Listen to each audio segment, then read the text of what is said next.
So insurance can get very complicated for a lot of people, right? It's just because they have their specific ways of doing things. And who you're working with, so we call them AOE service providers. AOE meaning additional living expense, right? You have your three players within this. Typically, you have your insurance company, so your Allstates, your USSAA, all of those things, and then you have your AOE service providers, AOE Solutions, CRS Temporary Housing, about 10 of them in the US. They handle about $30 billion. So pretty crazy. Welcome to the She's Got Assets Real Estate Investment Podcast. I'm the host, Shona Lepis. Follow along as we unpack and demystify real estate investment strategies through expert interviews and personal experience. From how to find off-market deals to creative financing to long-term and midterm rentals, we aim to educate and inspire others to gain financial freedom and generational wealth through real estate. And as always, please subscribe so you never miss an episode. We really appreciate reviews. It helps others find us and it just helps us get found. I'm so happy to have a really special guest today. Oh, I didn't ask how to say your name. I'm going to butcher it, so correct me. I'll say Vi, but she is the founder of Homads. It's a startup that focuses on midterm rentals. They're doing really cool stuff. I'm so excited. This is my favorite topic. I could just nerd out on it forever. So Vi, if you want to do like an intro and how you got started, and then we can go from there. For sure. Thanks for having me too. So yeah, Homads, we are a insurance-focused booking platform. We help people find temporary homes in a wake of a disaster, a loss of a home. Obviously, our background started in the midterm rental side of things, which is why there's a lot of interest as we talk about that today. Awesome. So yeah, I'm curious, the origin story. Did you have a midterm? What was the need that you saw? Because it's no easy thing. It's not a small thing to start. Yeah. Yeah. Sometimes I joke around saying, I'm so glad I was naive when I first started because I didn't know what I was getting myself into. I didn't have the technical background back then. I do now. But when I first started, I started out as a host. I was backpacking Europe. Yep. In my 20s, did not need to, I was the digital nomad persona. I just needed my laptop. I was helping manage editors. So I just had a hard drive and a laptop and I could be anywhere in the world. And I said, at the time, my partner was someone that was a teacher. And so he had the whole summers off. So we're like, let's just go somewhere for a whole 3 months. And so we were I believe I was in a hostel and it was the middle of the night in Spain. And my septic had backed up into the house. And it was the worst thing. So I was calling plumbers in the middle of the night, and it was a weekend, obviously, because anytime you do short-term rental, it's only the weekends that you're really booking the most. And I was so frustrated because I was thinking, man, it would have been so nice had it been someone that was there for a month, because then they would be like, hey, you know what, the water pressure is really low. You would hear something. But of course, it only happens on the weekend. So I was like, this is such a pain in the butt. I wish I had something that was just the duration. I don't even have to think about it. No resets or anything like that. And so when I came back, I was like, you know what? I'll just sign up for something like that. I'm sure there's an alternative that is midterm rentals. And back then it was 2016. The term midterm rentals didn't exist. Wasn't even. So it wasn't, right? People Yeah. were just learning how to rent out their property. And the whole home sharing concept was new. And so we're definitely way before our time.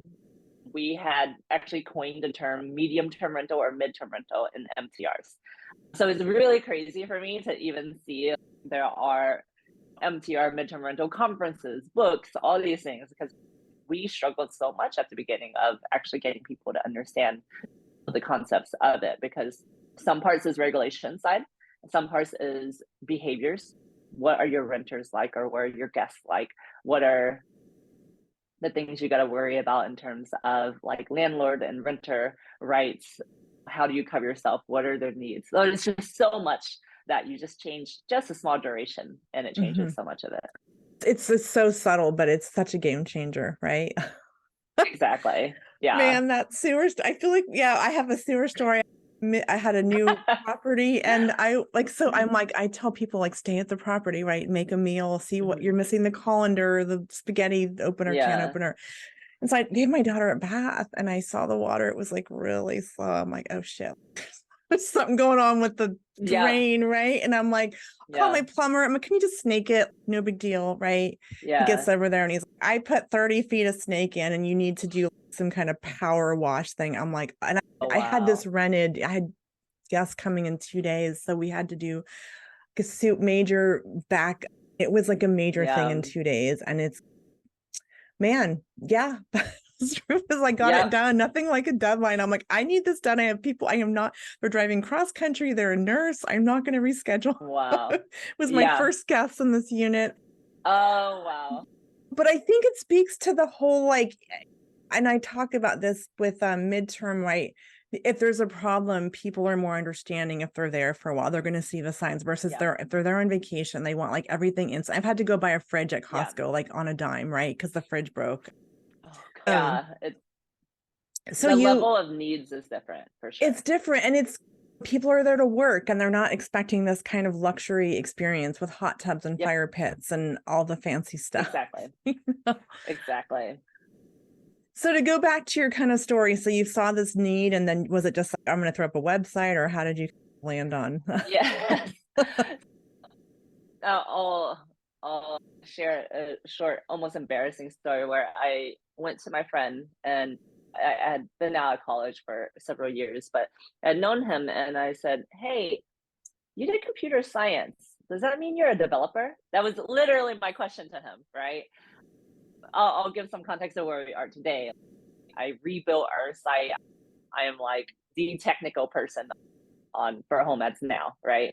But 6 years, 7, 8, however many years now it's been, I had absolutely no clue. So I just assumed, oh, it would just cost a couple of $1,000, like maybe $3,000, put Just up a website. It won't be that bad. Not understanding like the teams that run Airbnb or VRBO, that sort of stuff. Like just the concept wasn't there. And so I just thought it'd be a lifestyle business. I just thought, we'll just create something and then I can use it. And I believe I was the second customer. We had someone else that had used it, but I actually ended up using Homads because I have a loft. And the top loft, I had a bedroom and then I had my master. And this is actually a very funny story when you think about it from a founder perspective. Was I remember I had a co-founder at the time, and she's not with us now, but at the time we both had our properties, and I said, "Hey, list your place on HomeEd so that we can use it." And she was like, "No." She just did not want to do it. And I was like, "Wait, if the founder doesn't want to do it, why would a user do it?" And so that's when we realized like the trust was a big thing. And Mm. so I a lot of HomeEds for the last several years, we bootstrap majority of it. It was funded by HomeEds. I would have people, I house hacked, right? And so I would have people come in and I would start understanding who was renting. And then what relationship do I have with this person? How is that different from a short-term rental? And I really loved it. I still do, mostly it's midterm still, but I would hybrid it where it'd be like, you know what, these are good months to do short term, or I'm just tired of having someone here. I just want someone in for a couple of days. So I really understand it from the host perspective a lot because for the last several years I've been doing that. But yeah, it was definitely a learning lesson of putting yourself in the same shoes as your users, whether it be renter or host. I love that because I think you have that like really hands-on experience, and like you were filling a need that you saw, right? And I think that's why a Yeah, lot of things are born, like Airbnb, right? They had a need and that's where that came from. So yeah, no, I used to exactly. do web design like back in the day, like hand coding page, very, and then it was back when CSS was like a new thing. Just I don't do Hmm. that anymore. Now it's all WYSIWYG, but yeah, it's a it's Yeah, yeah. okay, so you saw this need, and yeah, I'd love to unpack. I think I love, and I know we talked offline about this, how you have relationships. I think there's different, I guess they'd be talking about who the avatars are, like, and I'll let you speak to that. And I get that asked a lot, but who's staying in midterms and who is the site for in your eyes? Who are your users? For sure. So we do it, we have the marketplace, right? And so that's just all consumers. And so you see anywhere from traveling scholars, traveling nurses, people that are relocating, people are coming for contract work. We are born and bred in Austin, so it is very much a You'll see a lot of scholars. You'll also see a lot of people come for Congress. So it's just very much is just dependent on your actual city. We keep the platform very consumer, very general on our back end. Oftentimes they call it like vertical SaaS, right? Software as a service. And so it's a certain vertical on top of a marketplace. And that vertical that we concentrate on is the insurance side. We just knew it's the side of midterm rentals that will likely pay you the highest. And they're not as discriminate of, oh, it has to be this high-end luxury thing, but it's more of, it has to match the policyholder's lost home. So it's a very unique thing, right? So you don't have to be in the middle of downtown. But it's actually better that you're in a neighborhood, because these are people that are, midterm rentals really is, people are just living there. They're not there to go party or anything. If they partied, they're gonna have to clean it up because they're there for the next month or two, right? Yeah. That's why I always joke around with our hosts, is they would worry about that. I'm like, that will never happen. Like, you'll probably get like the district attorney at your place rather than anyone else. So it's not as much of a concern. Okay, so insurance, no, and I think that's a really good point. I think going back to the landlord, I don't like that word, but I don't know what housing provider sounds like, a nonprofit. So whatever you want to call it, I think there's this huge fear of someone's going to trash my place, and I'm like, I've been a landlord for a long time. I've been a midterm host.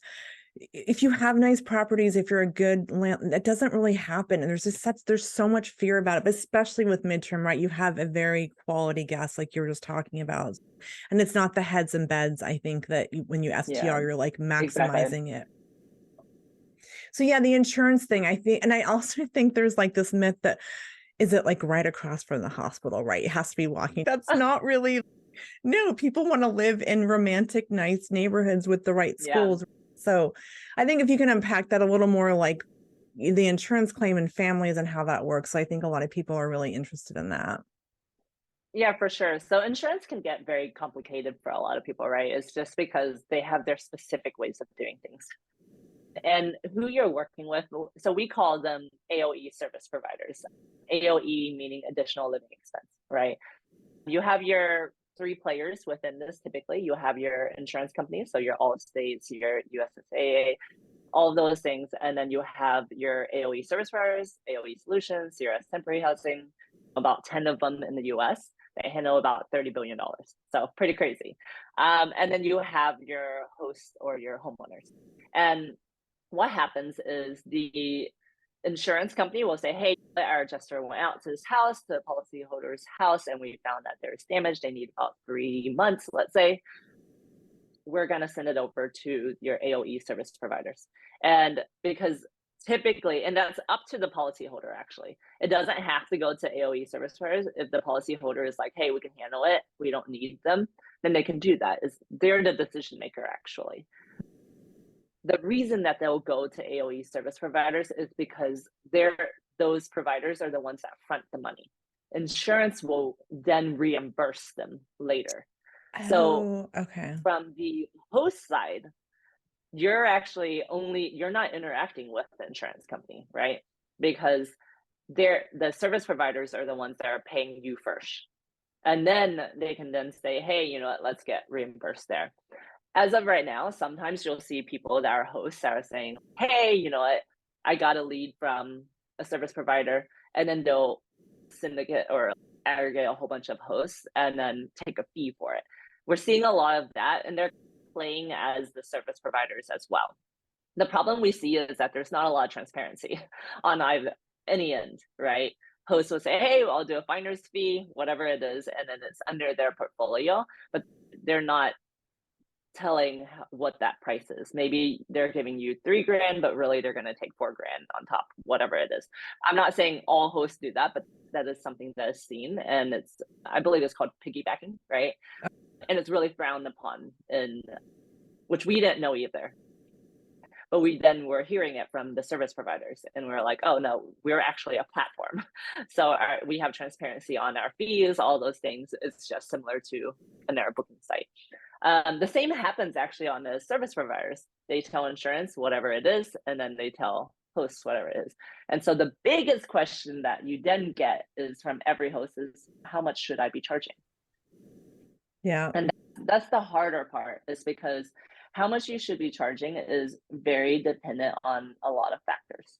One is the rental comps, right? And again, this is why you don't see insurance. Yes, if the policyholder says, hey, I'm going to rent an Airbnb or a VRBO or whatever it is, then they have to go with that. But typically, it's very difficult to do this because they want to understand addresses. They want to see how far it is from the zip code of your lost home. They want to see what are the rental comps. Even if it's a Zillow's estimate, it's still something, right? Okay. If they're not pulling those, it has to just make sense, right? Okay. You can't Mhm. have crazy amount. And then two, it depends on the policyholder's terms. If they buy insurance and they have a huge award amount, then the adjuster will be like, it'll fit the 7 months I need and they have extra for this and that. Okay, then 10 grand works okay. But if it's we don't even know if the damage is gonna be covered within the 7 months that we have, you may need to extend it, then they're gonna have to be reasonable about it. And Okay. that's where it's a little bit difficult for us to be like, hey, you know what? This is how much you can make. It is just so dependent. It's also dependent on supply, right? Let's say that it's a house like that you can find tons of supply for. You can find tons of listings that really match the same one that was lost. Then they don't really need to pay a lot. If you don't take that claim, then someone else will. And so it's Okay. not as big of a deal. But let's say it's a house where you can't find anything that's the same within that same zip code. But we found one and we really need that one. There's a lot more leverage where they're Okay. like, we'll double that if you'll let us have that, right? Because they end up paying quite a lot if they Okay. can't find the right home. That makes a lot of sense. I think that is like the biggest mystery. Everyone knows insurance. Everyone wants the insurance claims. And I think that's interesting. So like to unpack the price, I mean, when I see, I'm like, okay, you look at your baseline for midterms, it's like X, and some markets it's Mm-hmm. 2X that. Like, is there any kind of framework or tools of like, how do you even know what to charge? I have my ways, but like, how do you, or when you're Yeah, new people on your platform? it's funny is because even with all the service providers, no one shares, right?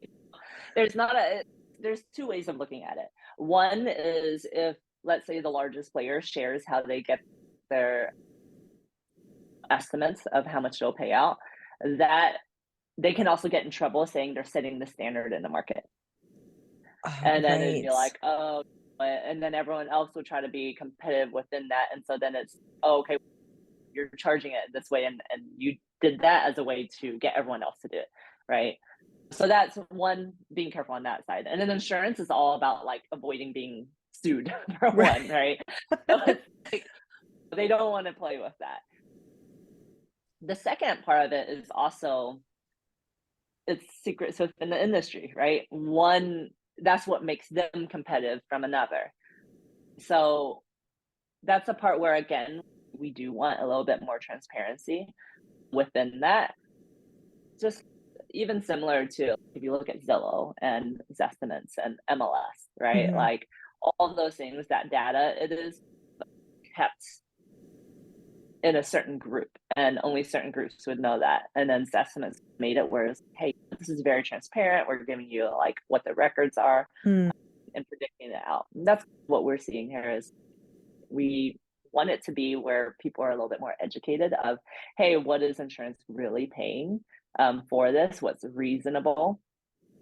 What can I expect? Because a lot of these aren't just people like me initially that were house hacking, right? They're people that have portfolios that need to be able to say, hey, I can predict how much I can likely get if Mhm. a percentage of my portfolio is midterm rentals and I'm doing it mostly for insurance, Mhm. right? And that doesn't exist today. You can't really predict what you can do. And there's also disasters. That's another part that's it's predictable and unpredictable. It's Mhm. predictable in that there will always be disasters. Right. It's unpredictable in where it happens and how it happens. And that's, if you want to look at it from a bigger perspective too, is like being privy of that in terms of understanding weather, understanding locations based off that. Like if you talk about travel nurses, you're like, oh, I want to be close to a hospital. It's like how people try to predict that. Mhm. With insurance, it's a little bit of, you think of the first wave of it, which is the direct disasters, right? Hurricanes happen when there's water, right? Whenever certain things like that. Mhm. But then there's also secondary parts of it too, right? So, for instance, like you get surge storms with a hurricane that's more inland, or winters are really bad. Like understanding how weather has changed, Mm. particularly in Austin, we had historically high summers, like high temperatures during the summer, and then also extreme winters. And so the secondary thing that happens is for the summer, ACs break. When ACs break, water damage Right. happens, you got black mold, and then you're out of the home, right? Same Mhm. for winters. If the infrastructure is not there, which in Austin that was true, is that we don't have insulation on our piping. So pipes burst, more water damage. So it's like Yeah. really the city from a very different perspective. You're not thinking of tourism anymore. You're now Mhm. thinking of casualty, right? Right. What happens in those instances. And so then it's the, okay, you just happen to need to be a home within that zip code. And so in some ways, that's why we like that we can help people understand that vertical, but then we keep it, consumer is that you can't be like, oh, I hope that you gotta diversify it and have people who are like, hey, I'm coming from Australia doing like an on it program for the next 3 months, which we've had people do that. And I just need a place to stay for these 3 months, or we're meeting at the Capitol for however many months. I need just a place to stay before I go back home. So it's just different criteria of things, but insurance just happens to be the most complex one. That makes sense. And it kind of brings up the question that when you're underwriting or thinking, I get the question, what makes the best property? I'm like, well, if you're going after the nurse avatar, like a 1-1 is amazing because you can probably 2x your cash flow. You're going to have consistent, but then if you have a bigger home, you're going after more insurance. So it's Yeah. like a tricky thing to navigate. Like anything makes a good midterm, and you can't, to your point, what are you going to set a fire at your neighbor's house? Totally joking, but you know what? I think there's this idea that, oh, I've coached students and like I got this insurance claim and they made this $6K a month, but it's, yeah, you might not get that next time. So I think you have to be conservative when you're underwriting. So do you have any metrics on, I don't know. It's just like a funny thing, right? Because you can't predict, like you said, but like when you're looking at a property, should I make it a midterm? And I think you're saying like you need to be flexible. And that's the beauty of like your platform, is that you're getting the consumers and the insurance in the same group. Yeah, and the thing is like midterm rentals is really at a stage where you do have to diversify a lot. And even honestly with short-term rentals, that's why you're seeing the growth of midterm rentals, is Mhm. because hosts are saying like, hey, I really got to diversify within my platform. If I rely on one and something happens there, that's my cash flow. And so it's the same in midterm rentals too, right? Like you start understanding seasonality in different ways. For instance, people move a lot during the beginning of the year because they get their jobs. And Mhm. then during the summer is because then they can move the kids. And so Yeah. it's like you start understanding seasonality in very different ways than you would if it's only tourism. The positive part is that because people are starting to understand what midterm rentals are, they are the ones creating demand, right? So for instance, the insurance companies before, they could be like, oh, you need 3 months, here, stay at extended stay. And then the policyholder would say, okay, great, that's my only options. COVID happened and they're like, I saw my friend and she stayed at this really awesome place. That's a midterm rental and I want that. And so all of these service providers actually came to us and they said they're demanding midterm rental is this huge thing. So it's actually Interesting. the policyholder that's pushing that demand, right? Because again, they're the decision maker, not the Mhm. insurance company. The Mhm. insurance company just has to say, hey, we approve it.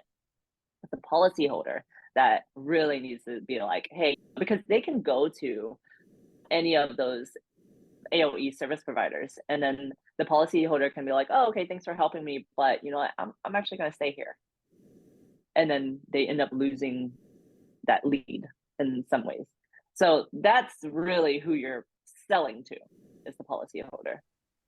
Interesting. Okay, that makes a lot of sense. So I guess are there certain, I feel like people ask me a lot, like what amenities and how are you furnishing or what? I'm always like, you don't need a hot tub or a fire pit. But Yeah. what are some things that are like, for me, it's like parking in fenced yard. That's washer dryer, right? Those are two: parking, fenced yard, and pet friendly. That's one of the hardest things, is pet friendly. People lose their home, that's part of their family, right? And that's actually very difficult for a lot of people, is because a lot of people are strictly against pets. Sometimes if it's like a certain type of rental, is because then if someone's allergic or something like that, it's really difficult for them too. But when it comes to insurance, that's one of the highest needs they have, is like, hey, they have dogs or they have a cat, or whatever animal that they're bringing along. And it makes it really difficult. There was one where it was, I believe it was a farm. So they had like goats and stuff. And they're like, hey, we're trying to look for something that has acreage and maybe a barn if you have it on there. Yeah. And so it's just very unique things like that. But obviously that's not a common case. Normally it's just their dog, or maybe they have like 2 dogs. And the more they have in that case, the less likely someone will allow them to. That's changing a little bit. I see that hosts are more open to that now, realizing that's an amenity that's really necessary, right? Kids and pets, those are the hardest ones. And those kids and pets are also probably the least likely in short-term rentals in some ways, right? Because you have this real fancy place and you're going to be like, hey, I got 3 kids I'm picking over here. It's like terrifying for a host sometimes. Right. Yeah, no, the pets thing, I think there's just so many stories of like pets just, I don't know, they're gonna eat your house or something. And I'm like, you have extra hair and you gotta steam clean your carpets. Like, and to me, I mean, even with nurses, they're like, they're part of the family and they're companions, right? Because they're away from their family. So I think there's just so much fear around pets, and charge a pet rent, have an addendum. Do you have any tips on protecting yourself? Because I've always loved pets and people are very afraid of them. Yeah. The thing is that it's more of backtracking it backwards, right? In the sense of, if you have a really high luxury place, which a lot of short-term rentals, that makes sense, right? It's like before you sell a home, you think, what do I have to renovate? What's the ROI of doing this? It looks good, but if it's super durable and all that stuff, like the ROI doesn't matter, because the buyer may just replace it, but it looks nice and it helps them envision what it should look like, right? Or paint the walls white, right? Like those are like really common practice of, okay, what's a renovation I can do and what's the ROI for selling it? And so the same is in midterm rentals and short-term rentals, right? Short-term rentals, it's the, okay, this is going to look really great, it's Instagrammable, right? Like that sort of thing. Putting a mural up on the side of a wall, like that may cost more, but that will get a lot of people on short-term rentals, right? Yeah. Midterm rentals, not gonna be a thing, right? It's a balance. It's a balance in the sense of you're not gonna want to, because the more you renovate and make it look super fancy, the more you're gonna need to charge to make it make sense, cash flow positive. But there's a level in which you make it look nicest because you want the policyholder to choose that one over the other one. And so it's that balance of, okay, what are amenities? Obviously a desk, obviously yard, parking. There's a garage, that's awesome. And then if it's pet friendly, that helps as well. Pet friendly is, they're your basic things of flooring. If you have really expensive flooring, you're going to get really upset if a dog scratches it, right? Find a nice fancy laminate that is very durable, and that's it. And that's the same for renters. So those things. And then if it's a lot of carpet and things like that, and it's going to be hard to clean after a pet, consider different things. Dogs, I used to have a Great Dane, right? If he gets sick, he'll take out rugs, man. He'll take it all out. So it's just one of those, it's just a casualty of pets, right? And so if something gets taken out, make sure that it's easy to replace, right? If you have carpet, you can't replace it. You have a rug, replace the rug. Yeah. So those are a few of the things that are like relatively make sense. Is you don't have to go all out on the luxury thing because they just want to live there. They just want their kids, even if it's one or two people. Yeah, they want something nice, but it doesn't have to look like a penthouse and whatever place. It just needs to be nice. Yeah, you're not showing your friends off on Instagram. Look at this cool house. Exactly. Yeah, I'm sure there's like high end corporate housing mentality. It's just you have to understand what percentage of that is going to be the people looking, right? And so if you're wanting to fill vacancy, then you got to hit the largest level of like percentage of people looking for what are their needs.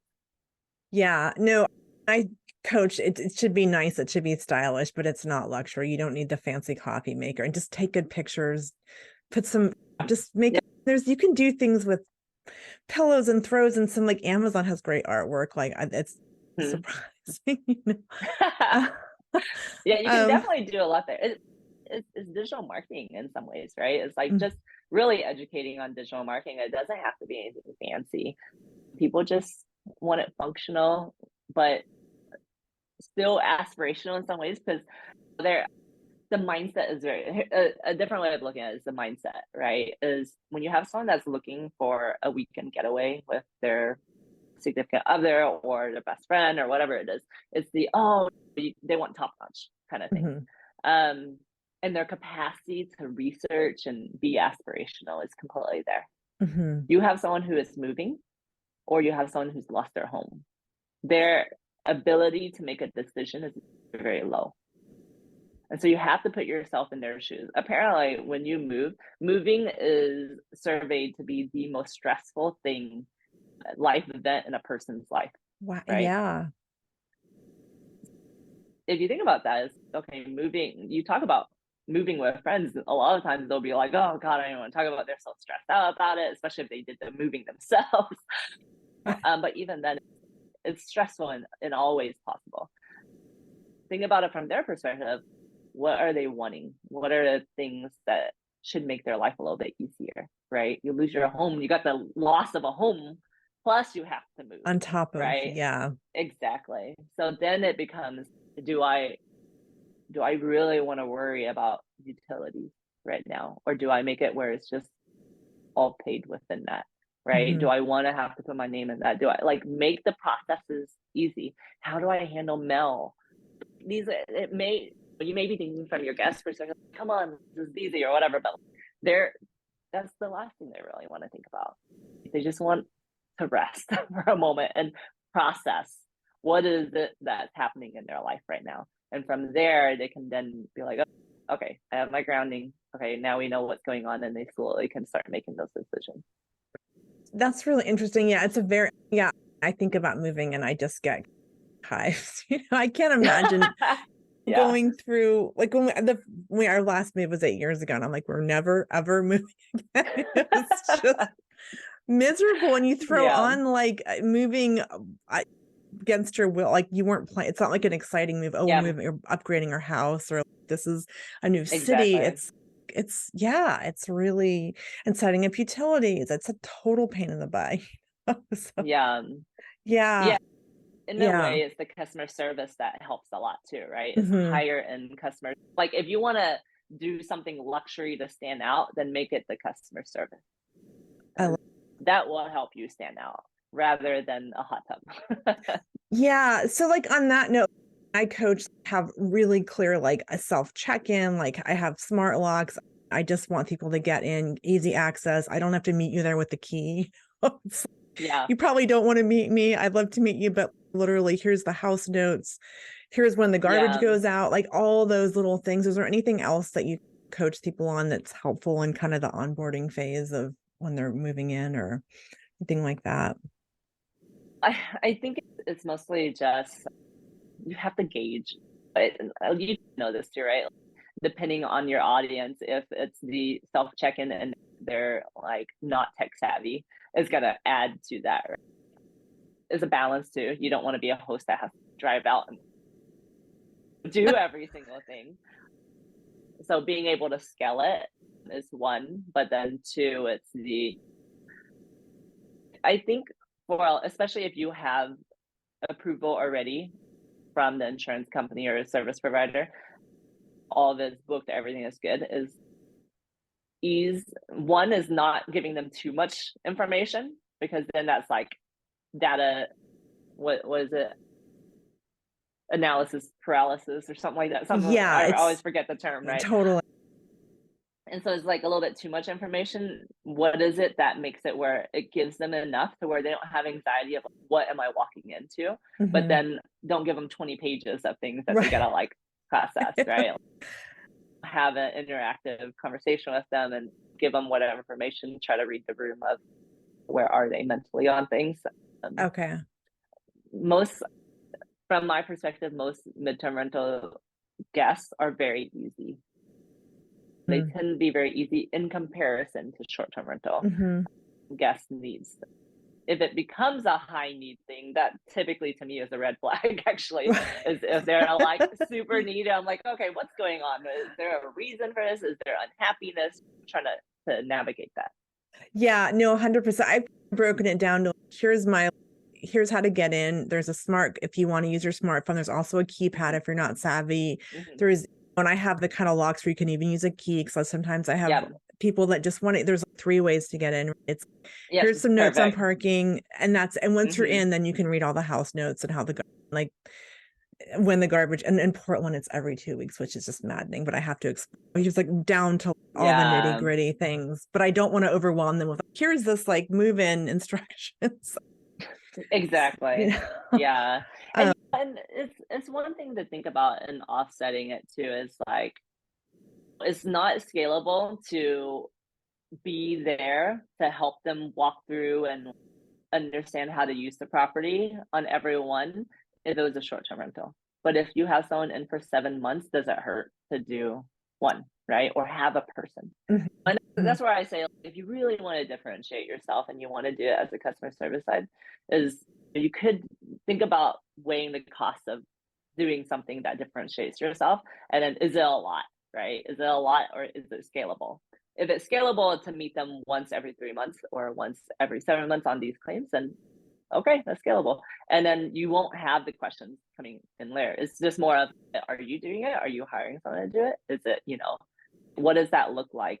Because the thing is, a lot of those insurance providers, or even with us, if we know you're a host that really cares within that, is you're my number one thing, is because, again, insurance companies, they want their policyholder happy, right? That's the number one thing. They want them to be made whole, as if the disaster never even happened, right? Their life just transitioned just slightly. They're happy, and happy people don't sue. So that's the mindset. I think they care more about the happiness. It's not. I tease a little bit on the suing part. But they're insurance, so that's their whole everything. Yeah. No, that's I love that. So I guess going back to the insurance, that's a really good way to frame it, because I think I've gotten to the point where I'm like, I don't often meet my guests, but I always leave like a welcome thing about the wine, and then there's like different allergies. I'm like, if they don't want it, they don't have to use it, but I like to leave a little something with the house notes, and just to make it welcoming, because sometimes they're like, love with nurses or traveling around, or just feel like a little something. But and sometimes I have plants. I'm like, here's how to water this stuff. But going back to the insurance, so what's the benefit of, because then there's all these styles, like there's, you go out and you network and you make all these connections, and that's great, but that's very time consuming, right? So the advantage of like your platform, and that kind of, is it like a matchmaking thing? Are you building relationships? Just how does that kind of work? If I can ask that. Yeah, for sure. I think this is a space that is currently going to change, right? I think before, let's compare it to short-term rentals, right? It was, how do you, in a way, compete with hotels? And so it was, how do I get tourists to come there? And it was different. And once Airbnb it was Airbnb that did it, because vacation rental homes, it was more of HomeAway or VRBO that did it. The more urban side was Airbnb, right? Thinking of hotels in that sense. And so they made it so much easier for hosts to then just rely on that. Prior to Airbnb coming in, it was, how do you get yourself listed? Do you have a direct booking site? It went full 180 again, right? Yeah, or 360, because now people are doing direct booking again. But it is very much how do you do that within the sense of tourism? The same now happens in, let's say, for furnished finders, they are the midterm rental for traveling nurses typically, right? It's the understanding agents, like the agents that place those travel nurses. So you're going to have to know all those people. And that becomes, it's either you rely or believe, hey, this is the route that will get me those travel nurses. If it's the, hey, I need more than that, or I'm more entrepreneurial than that, and I can do the work of it. The reason people do those platforms is because then you don't have to network, and you don't have to, because essentially you're being a business development rep. If you do that, because you're going in and you're getting on all those agents, and then you're like, oh, okay, if they move, get promoted, or someone else, I got to know who that is. It's a lot of work. And that's why those platforms exist, is that they're doing all the work for you. And so it depends on who you are as a host. If you're like, you know what, I'm great at this, I'm going to cut out all of those, I'll build those relationships. You can totally do it. Eventually, though, it does become where those players, and that's my prediction in terms of the midterm rental side, is that there aren't too many strong key players that are taking over that. And you're seeing a lot of these people that are popping up, they're saying, hey, I can do it. Someone's going to come in and they're going to make it a lot easier, right? But it's such a early growing space that right now it's the Wild West. I have people that can go and be like, hey, you know what, I'll look at recruiters and see where are they placing, or relocation specialists, who are they doing, or with realtors. It's like you can network with a slew of them. It's just, or even in the tech scene, right? In Austin, what accelerators are there so that people are coming in, their companies are coming in, but it's always just small pieces, because in a way that's what Homads does, is we kind of work with all of those people, but the only one that we felt was a very strong one was the insurance side, which is why we niche more on that. And then the rest find us and we say, hey, you can bring your companies to accelerators. If you're a company that's hiring out people and you need to find, it's just referral, and then they just bring their people through that. Otherwise, you end up doing it yourself. So I would say, one, choose which route you want to go. I know it's painful, is because there is not a strong player right now. I would say that will change probably sooner rather than later.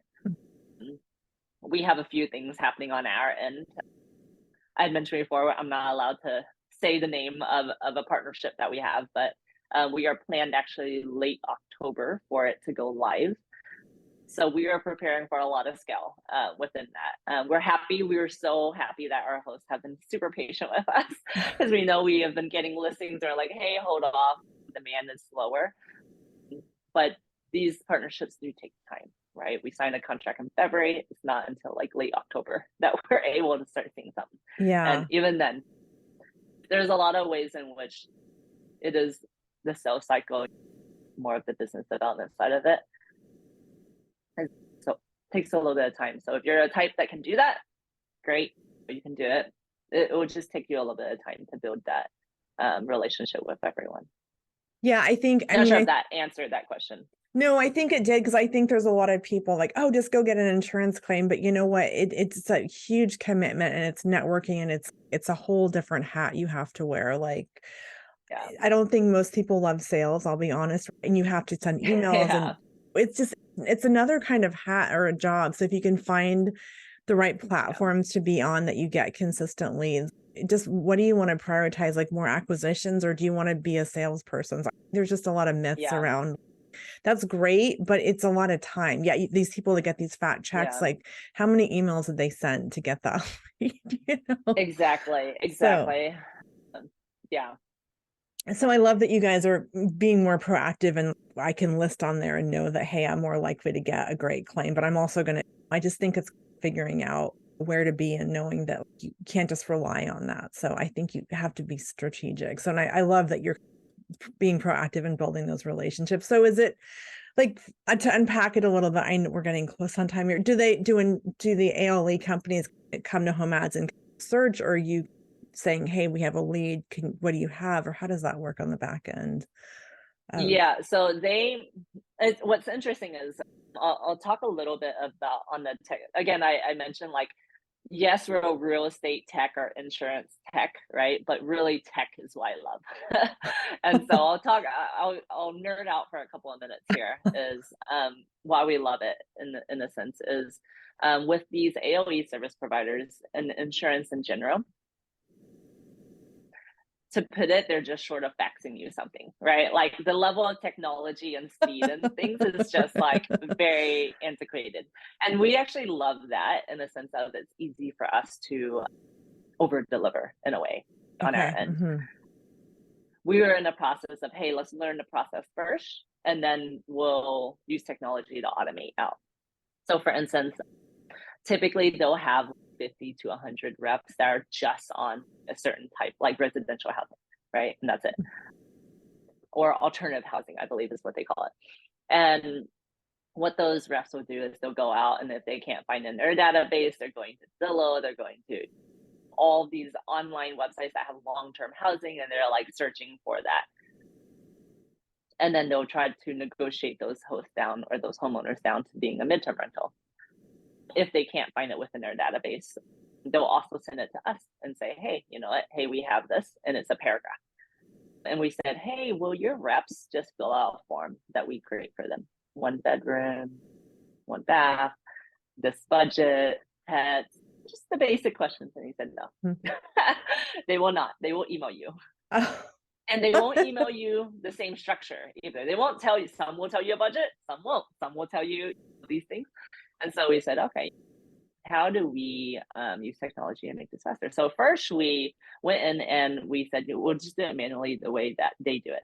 And it took us from getting the lead to getting it to our hosts, reaching out to other hosts, negotiating them over, and sending the lead back over, or the listings over to the AOE service provider. And it took us for one lead 5.5 hours to do one. And we're like, wow, that's crazy. So then we built technology to do it. And we said, okay, for every email that we bring in, it'll automate it, it'll parse out the information, create it as structured data so it hits our records. Any record that we have that's in a certain zip code will automatically send out to all of our hosts within 10 miles of that zip code. And so what went from 5.5 hours went to 25 minutes because speed is so important. And so we said, and then, but from our end, we'll then send an email as if we are that person that did it manually and said, hey, here's all the listings we have. We write it out as if it looks like an email, but it's really just our technology doing it. You got to be clever, right? Oh, that's brilliant. I love it. That's really, yeah. It's leveraging technology, but still with a personal vibe, right? And way more efficient because they're probably trying to makes them look better if they're like, here's 5 houses that meet your criteria and that are in this thing versus, I love that. I love technology. I'm a super geek. Yeah, I could talk about it all day. That's the aspect I love the most about it. Yeah. Obviously, understanding the real estate side, like you are much more, even though we coined the term midterm rentals back in the day, like you will know so much more than I feel like than I would know in terms of the host perspective, right? You know what it is of what they should be looking for, how they think, that sort of stuff. For us, that's a player in the space for us that we try to do our best to accommodate for and provide as many services and benefits for. But you're living that life 100% of the time versus that's a portion of how we're trying to accommodate for everyone. Yeah, no, I love that. So I want to take this kind of full circle, right? So you're like, the insurance ALE company says, I have a family, there are 3 adults, 2 dogs, parrot, whatever. Here's a a lizard, I don't know. Yeah, it happens. So that comes to you, they email you, right? And then you like do your magical automation, and then you email host, and then to the host, like, I have this. So what happens? I'm just for someone that's, oh, this sounds amazing. What is the kind of after that? You get the lead. How does the communication go from there? Yeah. So from there is we get a yes or no from essentially it's the policy holder, but then we'll hear it from the AOE service provider. Okay. And then it's the connection from there. And so this is where there's pros and cons again of everything, right? Is being able to protect yourself. There's different things. Parties are short-term rental problems. With midterm rentals, then it becomes, okay, are they paying? That's why we like AOE service providers. But the thing is, there are some parts of liability if it's the insurance company. Let's say that not to scare people off on this, but it is something to consider, right? Especially if you do things on your own. Is, let's say insurance says, hey, there's a fire and we need 7 months for this, and they sign a contract with you, and the lease is between you and the policyholder. It is not with the AOE service providers. It's not with the insurance company. Okay. That has to happen. But that also puts a liability on you in the sense of, oh, okay, you're the one that handles all of that. And so when, let's say the insurance company figures out, hey, you know what? We found out it was arson. They did it themselves. This is fraud. They immediately sought payment. So then AOE service providers either continue paying or they have to identify and figure out some way of telling you that. But then you're screwed in that. Try not to curse here.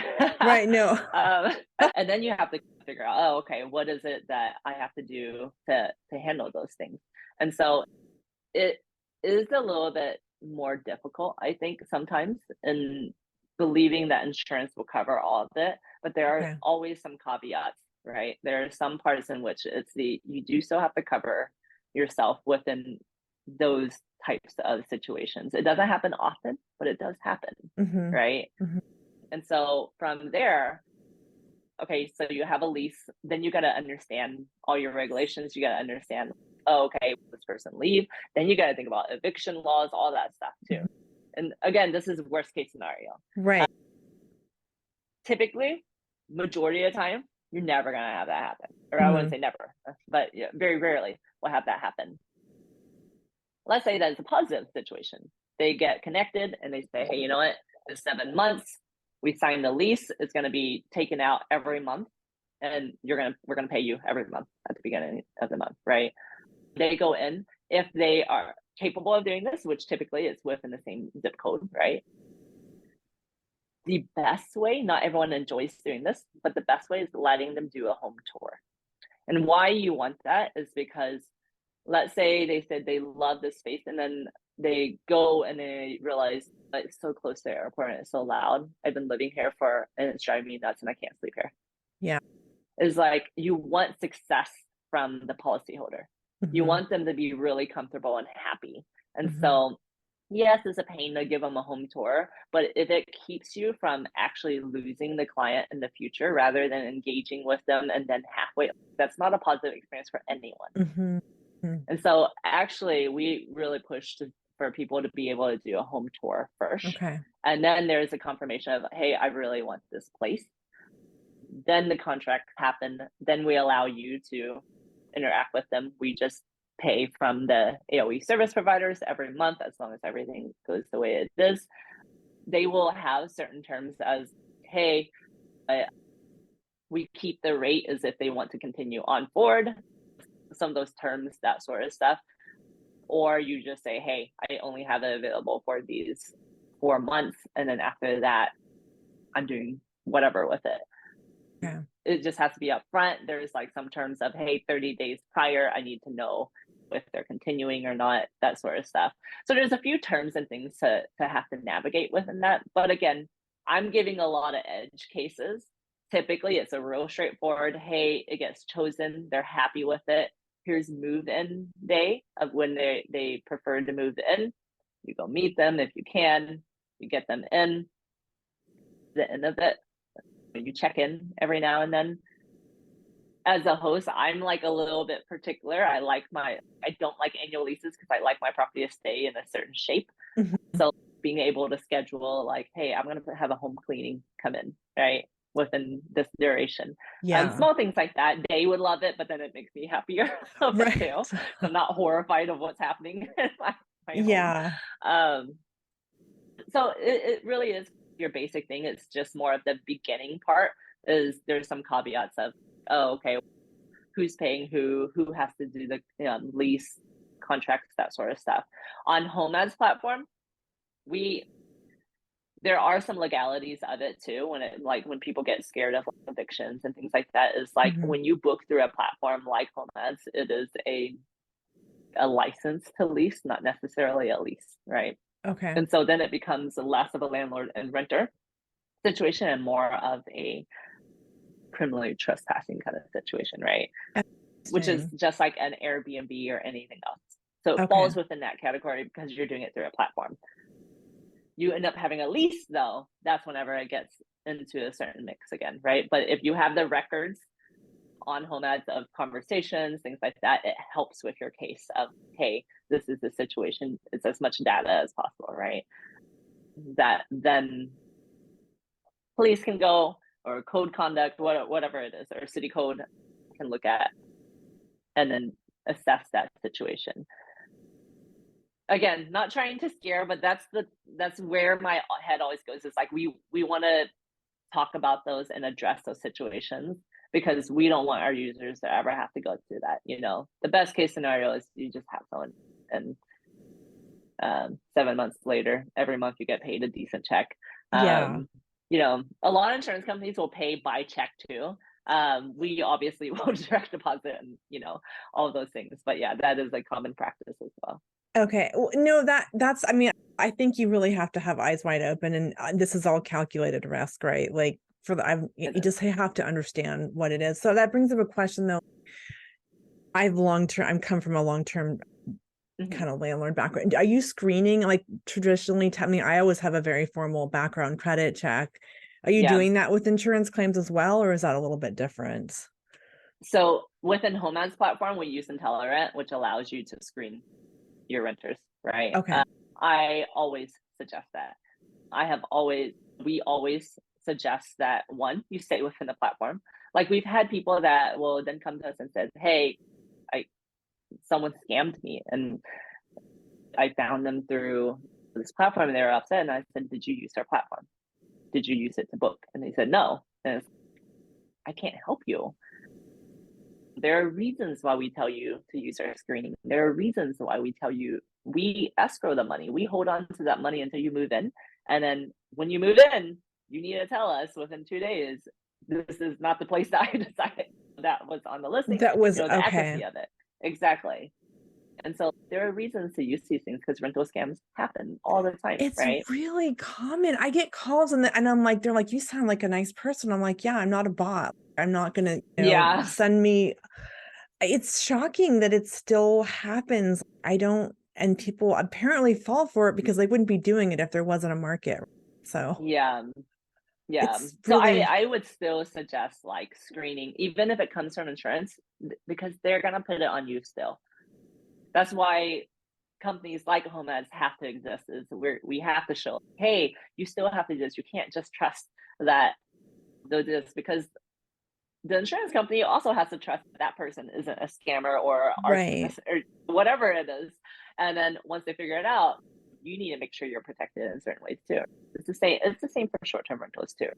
You got to make sure you're protected with insurance and all of those things. And we've seen a lot of bad behavior, I think, in the last couple of years of COVID and all of the craziness of that. It tends to happen a lot whenever the economy isn't great. People get desperate. They do bad behavior happens. So I Mm-hmm. would say always cover yourself when it comes to screening, making sure your lease actually is covered, making sure that you communicate through the platform so that they can see records of history of communication. Mm-hmm. That's really important in these cases too, because when it comes to legal matter, you want to know what conversations is happening. You do that from a landlord and renter perspective, all they see is a lease and that's it. The Right. communication isn't the same. And from a legal standpoint too, text is not always recognized in court. And Yeah. so us having it on the platform, everything they message out also gets emailed. Email is supported, but not always through text. And so really understanding like how law works in some ways too is helpful. And that's why for me, it's one of those, obviously when I use Homads or I do midterm rentals, I always use platform, obviously because of who I am, but then also it's out of protection for myself too. there's a reason we built it. I built it because I wanted to use it. Yeah, no, for my long term, I have a resident app and I'm pretty intentional about, I want this to be in there. I want it to, if anything ever were to go down, it's like documented. I Yeah. totally get it. Yeah.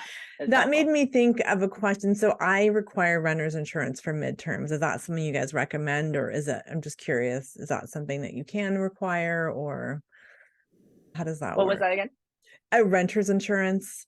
I usually Mm. require that for midterms as well as long terms. Yeah. So again, it's the same, right? As especially if you have a business out of it, like the more professional, I guess is the word, that you can get in doing these things, the better it is for you. Asking them of these situations. Sometimes with renter insurance, I think back then it was a little bit harder, is because it was only annual leases and only hotel occupancy type of stuff, right? But there weren't cases where you could do midterm. Like we looked at providing renters insurance, but every insurance company did not understand midterm rentals, right? Because again, the wording has to be slightly different in these situations, right? Pricing has to be different. So I think now, because we're seeing it become a thing, these products will be offered a little bit more. The same had happened with short-term rentals, where it wasn't offered before, and then people started saying, hey, insurance for hosts has to be different. It's not for just a landlord and renter situation. And the same is happening here, is being able to utilize those services, it protects you, right? There's a reason why long-term and short-term have these things. Midterm may not have it. Find the best option that it is now, but I believe that they're slowly starting to provide services like that. And of course, we try to partner with those players as well, so that you're not having to have all these different companies that you have to manage too. Yeah, no, it can be a sandwich for sure. Yeah. God, this has been so fun. Is there anything like we didn't cover, or what's like your, when you're saying sign up for Homads, what's like your nutshell? Yeah, what do you tell people, or what would you tell people why they should sign? I think there's a lot of reasons, but if we didn't Yeah. cover anything. Yeah, honestly, from our perspective, is we're building this for you. That's it. You know that my story comes from being a host, so of course for us is we're building it for you.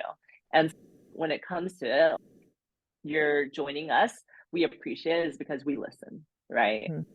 We're small enough to listen, and also there's no way we can survive without listening to our actual users too. So if you're frustrated with the situation of where it is, we know we don't know it all.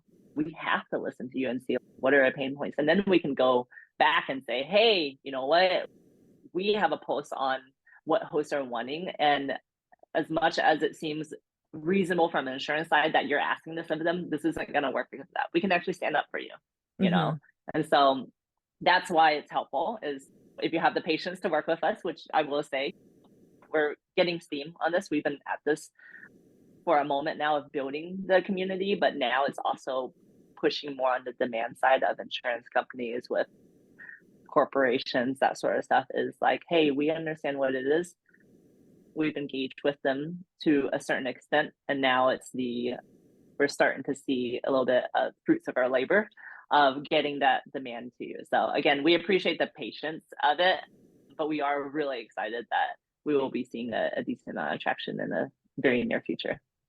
I love that. No, it takes time, right? And I think I love that you're being really proactive in building that. Because again, if you want to do that yourself, it's another hat, it's another job. Is that the best use of your time? I'll be honest, right? Exactly. Yeah. This has been so fun. Is there anything? I have a couple wrap up questions, or anything else that we didn't cover that you want to highlight, or anything just before we wrap up? I think this is it. I love this conversation. This has been really fun. Okay, perfect. Yeah, I definitely, I feel like I can go on, but I'm going to try and be mindful of your time. So a couple like wrap up questions. Take with a grain of salt. I always like to ask, because I feel like entrepreneurs especially have like really great advice. Top business or life advice you give someone to live life on their own terms? I feel like I'm trying to think of a couple from a entrepreneur standpoint. It is very much they say, if you aren't embarrassed of your product, so your product could be anything. It could be your first listing, let's say, right? If you're not embarrassed of it, you've launched too late. And so most people try to perfect everything. Mhm. And then they are like, oh, okay, then I'll start it. But oftentimes people just don't start.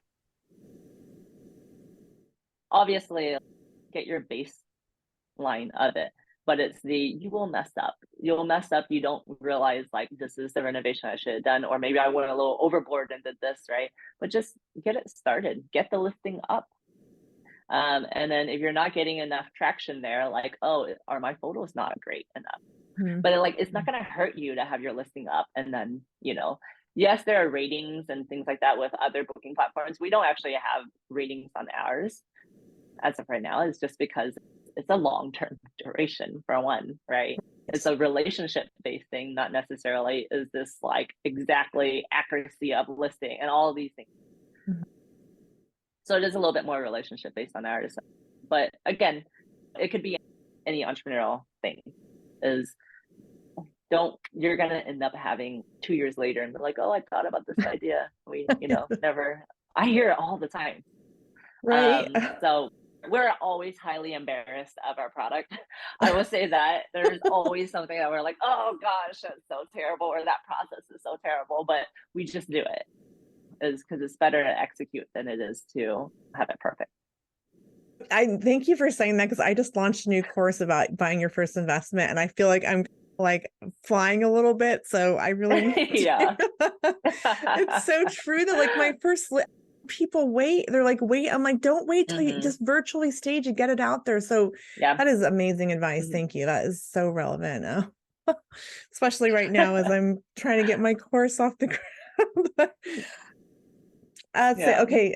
And okay, next question is a little bit more fun. Take it how you want. What is your superpower? That one is, so I am very good with understanding people's strengths and weaknesses and then what motivates them, right? I am always there's some people who are just great at sales. They can pump you up, get you to the right answer and close, right? I wouldn't say I'm a closer in that sense. I'm a partnerships win kind of situation. Mm-hmm. I love it when it's with Homads. We bootstrapped, right? But we had a lot of people on our team prior to COVID, and I still decently will have people. And the reasoning is not because we're paying them top dollar. Startups, you can't pay top dollar. You can't compete with the other companies. But it was understanding what they really needed. What do they want to be in their life, in their personal, in their business, and everything? And if I or the company cannot get them there in the next 5 years, then I don't want to engage, because if they aren't a part of Homads and they aren't getting to their goals, like what's the point, right? I want it to be where it benefits us to engage, but it also benefits them as a person, right? And so I feel like I'm not going to be the best at certain things, but I'll always find someone that can, right? And if you can puzzle piece it together, I think, and then everyone's happy, they get to where they want to be, then where do you lose in that, right? And so that would be my superpower. I love that. Yeah, no, and that's really authentic. Really, that's great. Okay, last question. Again, this is a wide open one. Like a book or a podcast or something that influenced you. The entrepreneurial journey it's always a wild ride. So, Yeah, for anything. sure. Two of my favorite books, maybe not the entrepreneurial space that you would imagine. And the first is Man's Search for Meaning. I'm not sure if that is, let me see. I'm gonna forget what who the author is. I have like part of it, but I always butchered small details. But essentially, I believe he was like a psychiatrist who ended up going through like the Nazi camps, right? Lost all his family. And the book is not about that. It's actually about how he found meaning in being there. And so a lot of this speaks a lot to hardships and struggles and how you move forward. And if you're an entrepreneur, sometimes you will have those moments. sometimes I'm like, I don't want to do this. It's like I just want to sell this and I just be can't relate done, at all. right? So it was such a lovely book, and being able to find meaning in the smaller things and just in life. So I thoroughly enjoyed that, especially when you have historically loved what you've done, and then there is a moment when you start questioning it. That was it for me. And then I was like, why am I doing this? And then you start realizing it. Mm-hmm. Second book is Give and Take by Adam Grant. He's an organizational psychologist. You can tell I like human psychology a lot. Yeah. And this one is about people who give, people who take, and people who match. You give me this, I'll give you that. And it talks about the trajectory from a long-term perspective.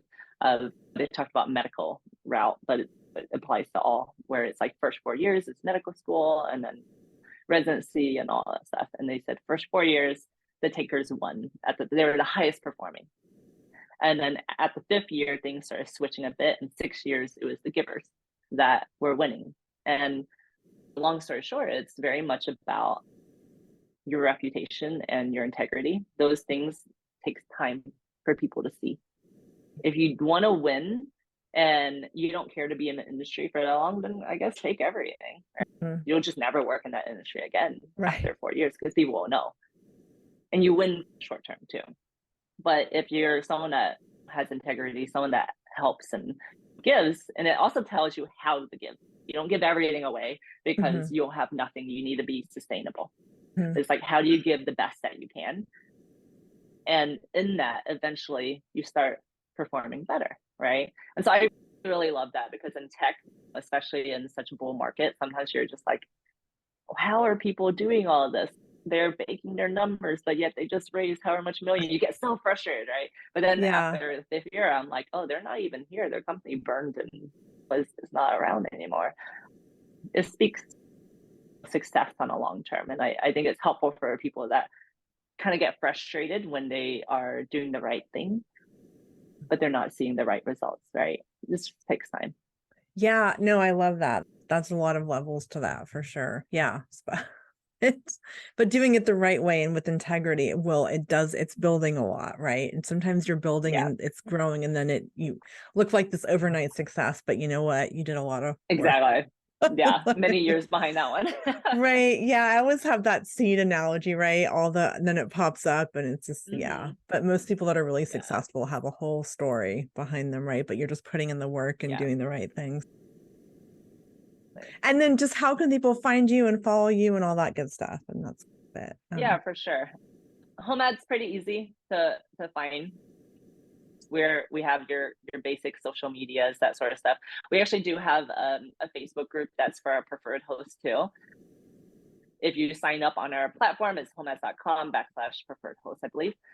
And then on Facebook, it's Homads Preferred Host. We'll add you in. It's a closed group, but essentially it's all the behind the scenes, right? Hey, we signed a contract with CRS. So you get, and that's when I say, hey, we want feedback. Tell us, hey, I really hate this process, or I really think we can change it. Okay, or I'm having problems on the site. So it's a lot of those things. So it's a very high contact way for you to work with our team. Love that. I'm going to go sort that out right now. This has been so fun. Thank you for taking the time. And I love what you're doing. And I love just your passion behind it. And kudos to you, because I know it's not easy in this journey. Of course. Thank you so much for having me. This has been really fun. Yeah, totally. Okay, I'm going to sign off and stop recording, and then